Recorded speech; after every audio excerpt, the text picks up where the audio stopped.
Thank you. So welcome everybody. Thank you all for coming to my talk with titled Celery on AWS ECS, Art of Background Tasking Continuous Deployment. So before we start, let me introduce myself. My name is Jan. I'm coming from Slovenia. I'm staff software engineer at Ren.co, where we are building intelligence tool that help people sell to their prospects and people in their network by giving them meaningful reasons to connect and to talk to them. We are running all the things on AWS Cloud, so everything you'll be hearing today will be hands-on experience and not just some theory read from a couple of articles. I'm also author of tutorials and courses at test-driven.io. I wrote articles about test-driven development, Python tools, Fast API, AWS, Terraform, and so on. If you're interested, you can follow me on Twitter, where I post my thoughts about software engineering, test-driven development, Python, and so on. So let's start at the beginning. If you develop any application nowadays, sooner or later, you hit the wall where you need to do something that cannot be done inside the application server, inside your API. So you encounter that every time you want to run some long-running test, for example, like deleting all user data. If you have a lot of user data, it may take hours or even days to wipe everything out and to be GDPR compliant, and you can do that just as part of some HTTP request because it takes simply too long. You might need to run some repeated, usually scheduled tasks like sending newsletter every Monday morning or so.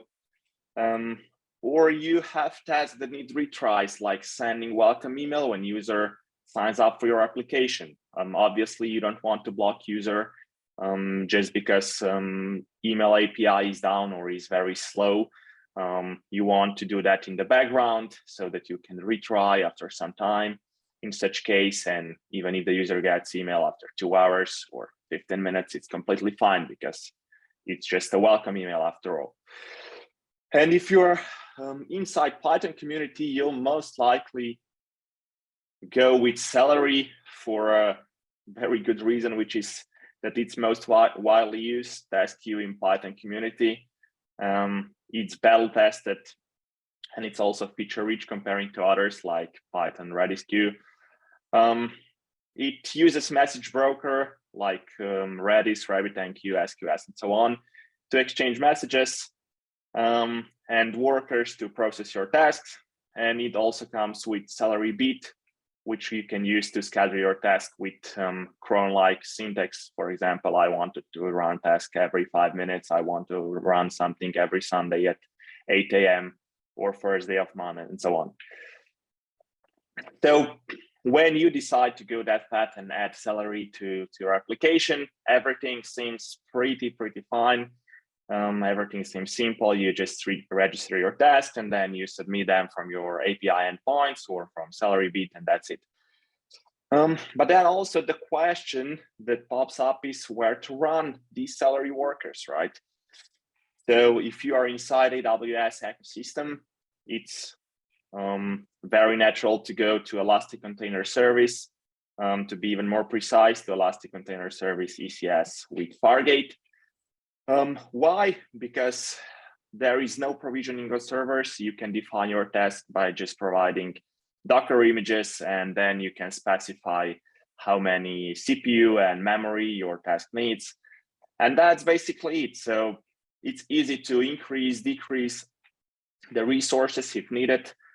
For your workers, it's also easy to scale up and down the number of your containers in which workers are running. So you can, for example, use AWS CLI, or you can log into your console and you can do the scaling there.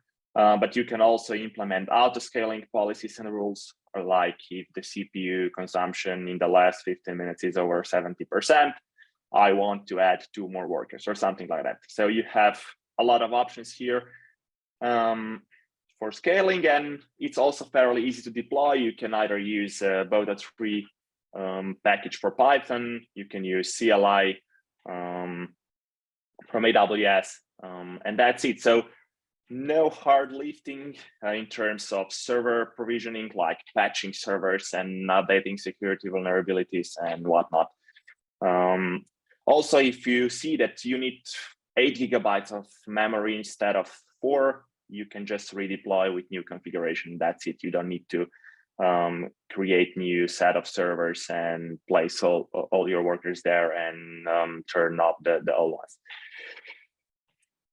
So whenever you're running Celery on ECS Fargate, I suggest you configure the stop timeout and minimum healthy % to these values. So stop timeout to 120 seconds. Stop timeout is time between seek term and seek kill. The ECS is using these two signals to stop the containers when you are redeploying or scaling. So the first seek term is sent, and if the container is still running after the stop timeout, the seek kill is sent to forcefully kill the container. So with that, you give containers as much time as possible to gracefully exit. 120 seconds is the highest value you can use. For minimum healthy %, I suggest you set 50%. This means that at all times, at least 50% of desired workers needs to be healthy, so they need to run. If you'll use 100%, you may have twice as desired workers for some time during deployments, and if you use 0%, you might end up without any workers for some period of time during your deployment. So 50% seems like a good setting if you don't have any special requirements around it. But ECS Fargate comes with interruptions, because during deployments, containers are killed and new containers are started. So the old ones are all killed and released. The new ones are started, and same goes when you're scaling down the number of your workers. So as I said earlier, first seek term is sent, and then seek kill is used afterwards if container is still running. So basically every time you do deployment or scaling, you have all sorts of interruptions for your workers and your tasks that are being processed by these workers. So when we use that in the continuous deployment setup, which means that we have frequent deployments multiple times per day, ideally multiple times per hour, we end up in a state where every deployment is an interruption. So we need to kill the existing containers and start the new ones. So what may be a result of that is that long tasks, for example, if you have a task that runs for 5 hours, they may not be finished during office hours because they are interrupted by deployment. So the task starts at 8 a.m. in the morning, and you deploy at 9 a.m. and you interrupt the task, and it needs to start all over. And then it starts all over, and again, you interrupt it with the next deployment at 10 a.m. So you can see that it may take, instead of 5 hours to actually process the task, maybe 13 hours or even more, just because you interrupt it every time you do deployment. And if you add auto scaling to that, it's even harder to process such a task. Also, task might be lost due to workers being ungracefully killed if you don't set up the Celery properly because of all these interruptions. So then the question is what to do with Celery, how to configure it to avoid all those issues or to survive all those issues. So the first thing is to configure late task acknowledgement. So by default, the late task acknowledgement is set to false on Celery. So tasks are acknowledged when they are received. That means that if worker is killed during the processing of task will be never processed, right? So we want to acknowledge tasks only after they are successfully processed. So that's why we need to use late acknowledgement. There is a configuration option for Celery, task acts late, and you need to set it to true. So now if the task is interrupted, it won't be acknowledged, and it will be retried after the visibility timeout, which I'll describe a bit later. So the visibility timeout, there's a setting which tells Celery how much time after the task was picked up by a worker, the task should be retried by some other worker if it was not acknowledged, which means that it was successfully processed. So, for example, if you have a task that runs for 2 hours, and by default, Celery comes with the 1 hour of visibility timeout, the task will be processed by worker A, and then worker B will pick this task as well after 1 hour and start processing it. So in such case, you'll end up with duplicated processing, which is undesired. So what you need to make sure is that the longest timeout for your task is not longer than visibility timeout. But on the other hand, you want to keep the visibility time short because, as I said earlier, every deployment is interruption, every downscaling is interruption, because the tasks are retried automatically by workers after visibility timeout if they were not acknowledged. So if I have visibility timeout of 6 hours and the task is interrupted, it will be retried only after 6 hours. So we want to keep that tight and make sure that our tasks are not running for 6 hours. So by default, it's 1 hour. We want to aim for visibility timeout of 50 minutes is possible. It's not possible in every scenario, but the rule of thumb, I'd say, is if you can live in these 15 minutes, it will be much easier for you to practice continuous deployment with Celery on AWS ECS. You can configure that by setting broker transport options in the Celery configuration and set the visibility timeout to 15 minutes. The next thing is the countdown, or in other words, be very careful when to use it, and ideally just don't use it. Celery claims that countdown can be used to execute your tasks in some later point in time. So for example, 1 hour from now, but there is one problem. These tasks are not kept in a queue in message broker, but they are fetched by workers. And since the countdown has not elapsed yet, they are stored in workers' memory. So if the countdown is larger than your visibility timeout, another worker will pick up the task. And since the countdown is still not elapsed, it will be stored in this worker's memory until the countdown passes. In worst case, this means that every worker will process your task. So if you need to execute task at some given point in time, rather use Celery bit for scheduling or some other technique to execute it at this given time. Don't use countdown. Otherwise, you'll end up with the jammed queues, and it will be hard to recover from that if you have high traffic on production.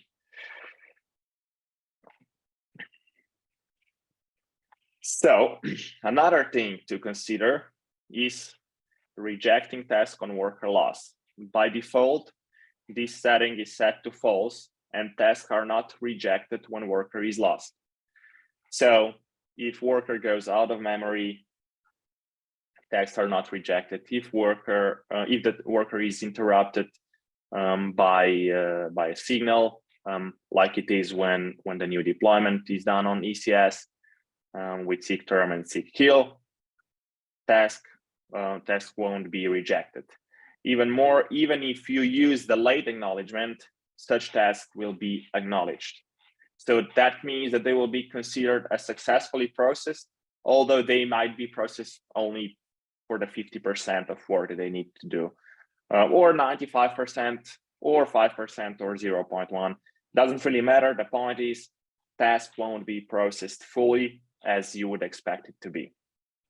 So if you don't set up this setting to true, you might end up with lost tasks. So if the worker is interrupted, task will be acknowledged and none of work will be done. So for example, no email will be sent to your user. So since we most of the time want the test to be processed at least once, it's fine if they're processed twice, but it's not fine if they're processed 0 times. We need to enable this setting and set it to true. In Celery documentation, you'll see a warning that this might cause infinite message loops. This can happen if the reason for your workers to be interrupted or to abruptly exit is the out of memory issue or something like that. With ECS, it's fairly easy to increase the resources. So if you have at least some sort of reasonable monitoring, you should be able to catch that and immediately give more resources to workers to for them to not go out of memory, and then you can investigate why this is happening and do the real fix while keeping the things running. So yeah, make sure you know what you're doing, but if you don't want to have lost tasks, you need to make sure that your system does not have works that are dying one after the other just by going out of memory or something like that. The next thing to consider is prefetch multiplier, which is by default set to 4. So that means that one task is being processed while 3 others are prefetched and waiting in the worker's memory to be picked up once the first one is done. This is the case to reduce the overhead of fetching tasks, but if you have tasks that are running for minutes or even hours, this overhead is very small.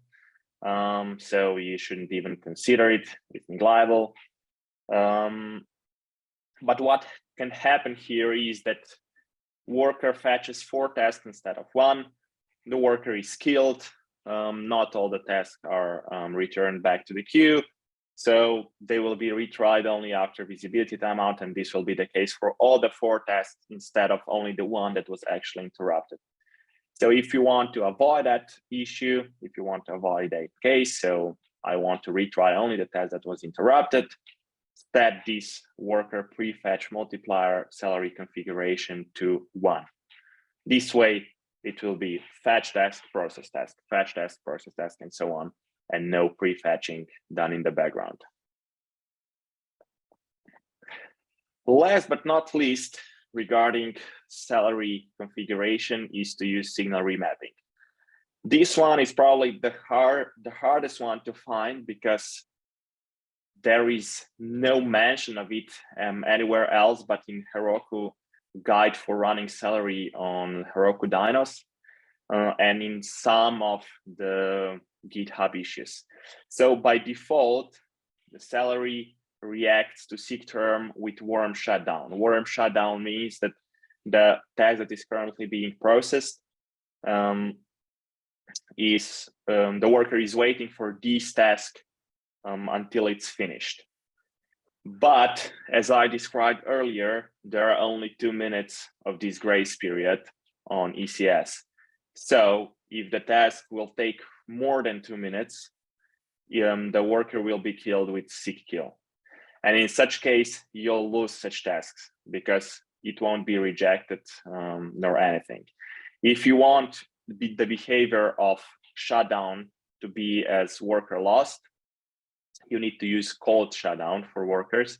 So in such case, tasks are handled the same way as in worker loss scenario as described earlier.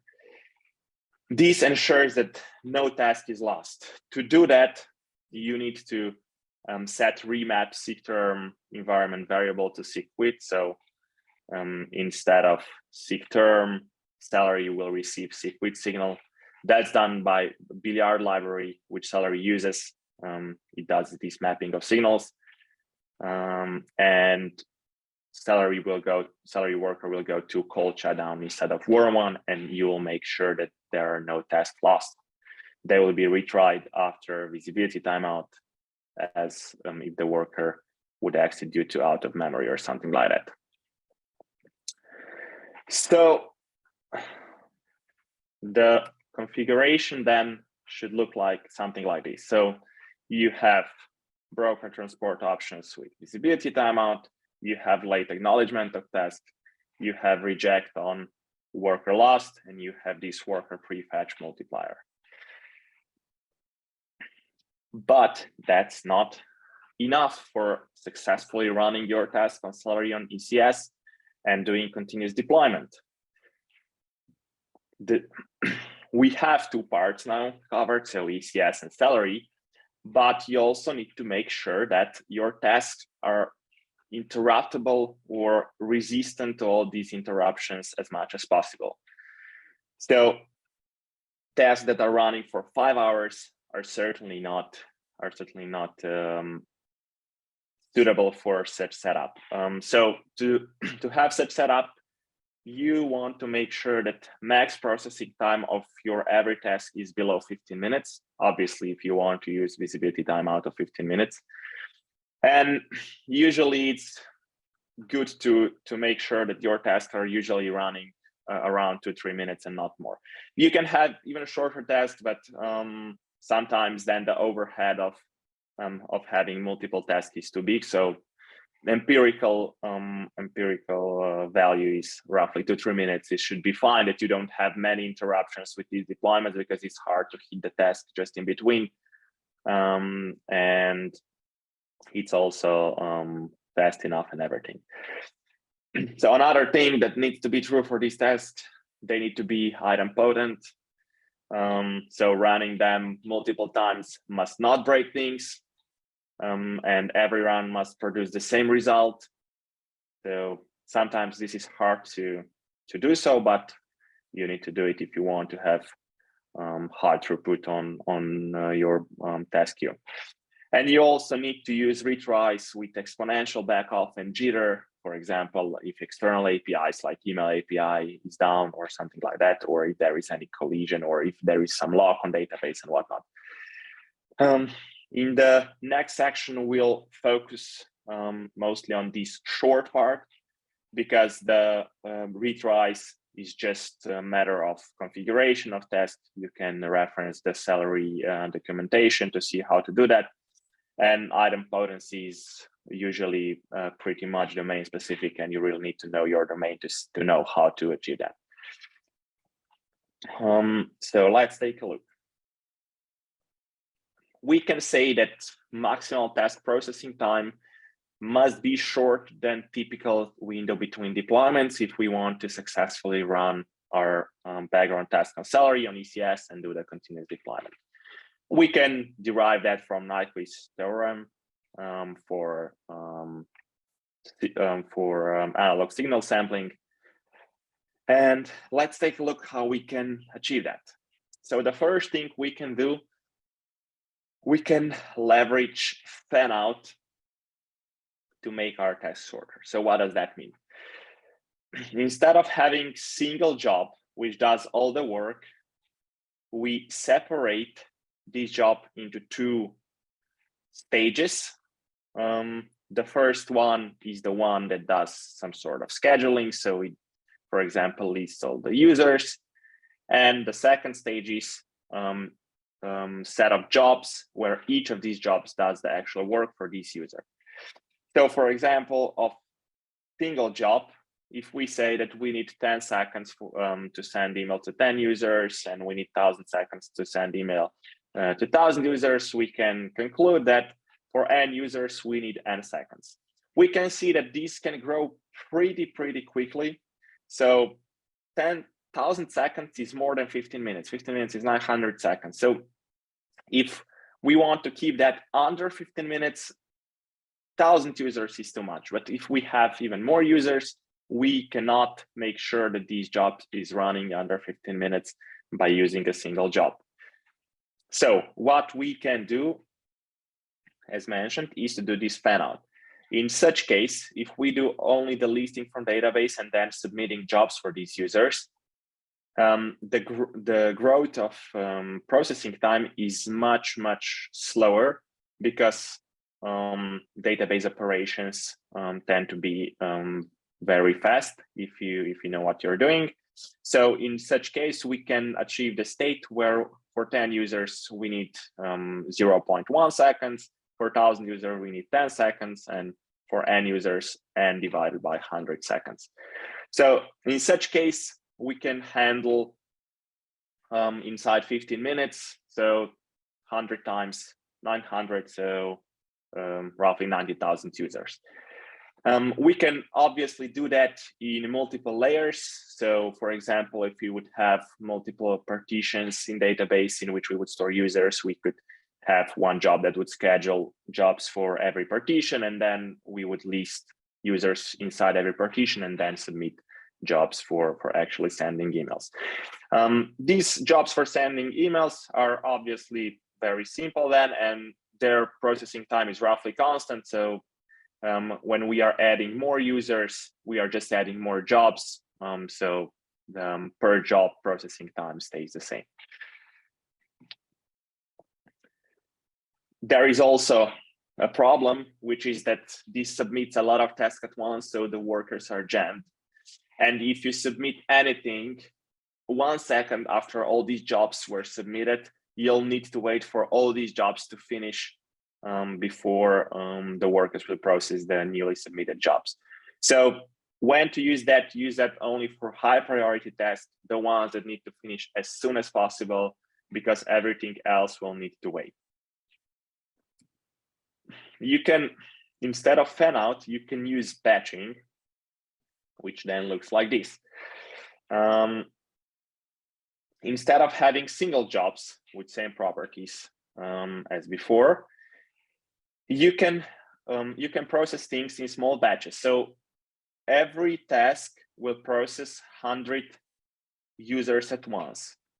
This way, because the batch size is constant, you can achieve roughly constant processing time. And then if there are more users to process, you resubmit the same job, but with some sort of cursor that tells the new job where the last one left off to pick the work there and continue from thereafter. When using batching, you occupy only one worker at a time. If there is any task coming in during the processing of this task, this will be processed before the next batch, because the next batch is submitted only at the end of the previous one. This obviously takes more time to finish comparing to fan out, because there is no parallelization. It's still sequential as with single job. But if any of these tasks is interrupted, it continues from beginning of the interrupted batch, not from the beginning of the whole process. So if you have 10,000 users and you end up at batch number 50, you'll retry from batch number 50 to batch number 100 instead of going back to 0 and processing everything from the beginning. The downside of batching is that sometimes it's harder to implement compared to fan out.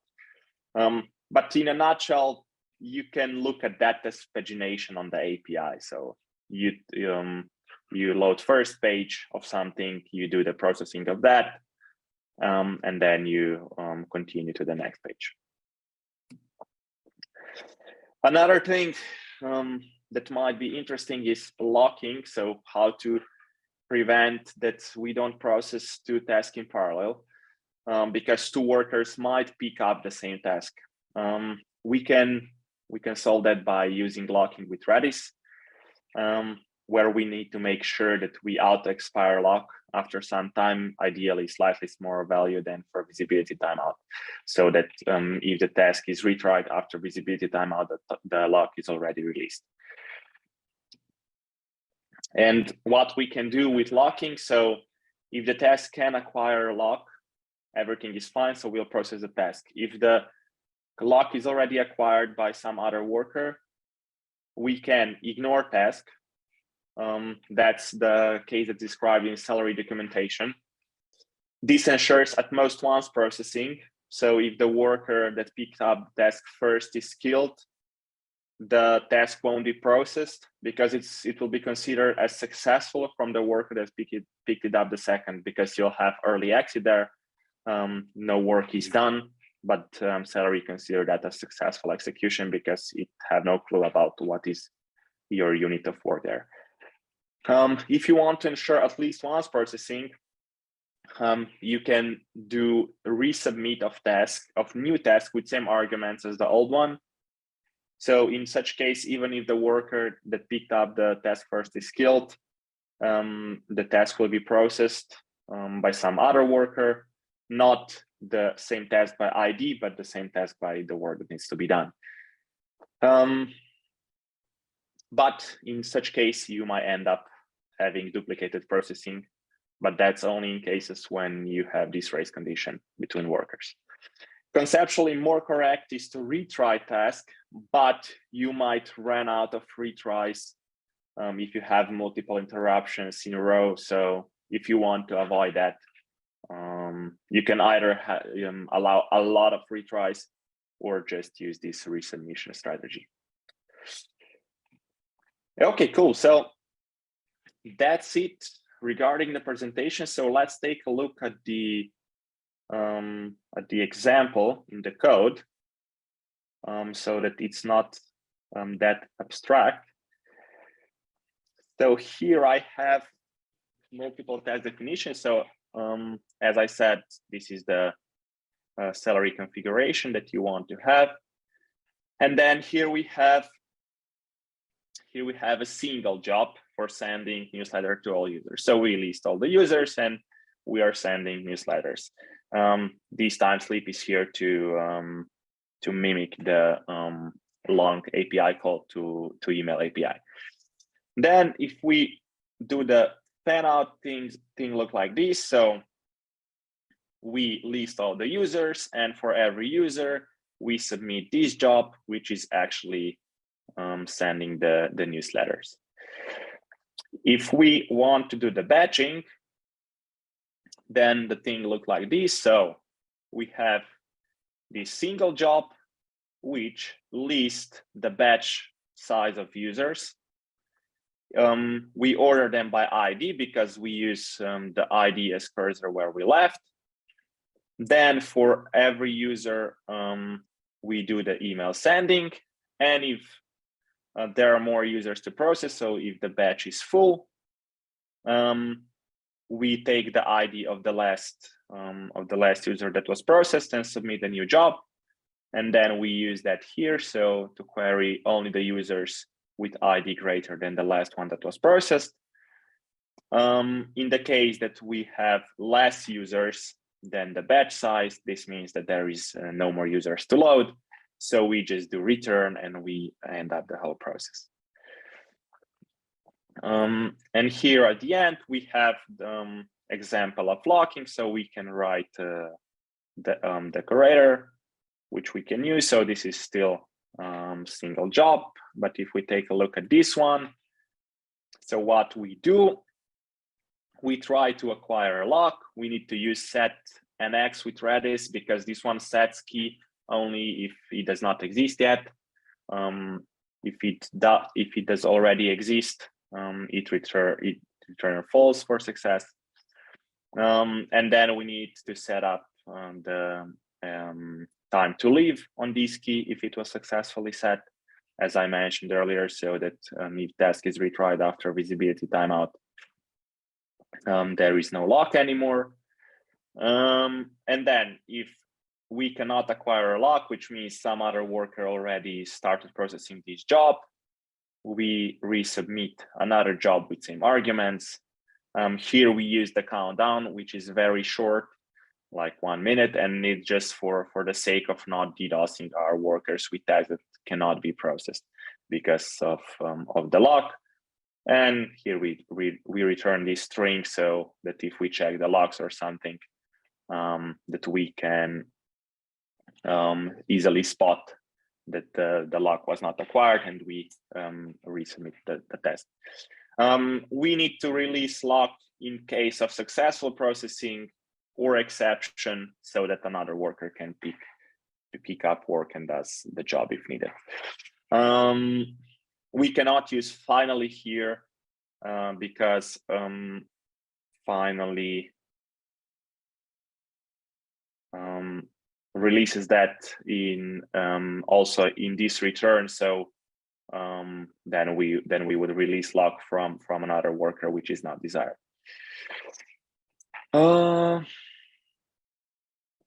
Yeah, so now that we see how this looks like, we can also take a look at how the logs for different cases look like. So we can check the logs here for worker. There is a single worker. And then here we have the API from this same project. And then if I click on this, single job will be triggered.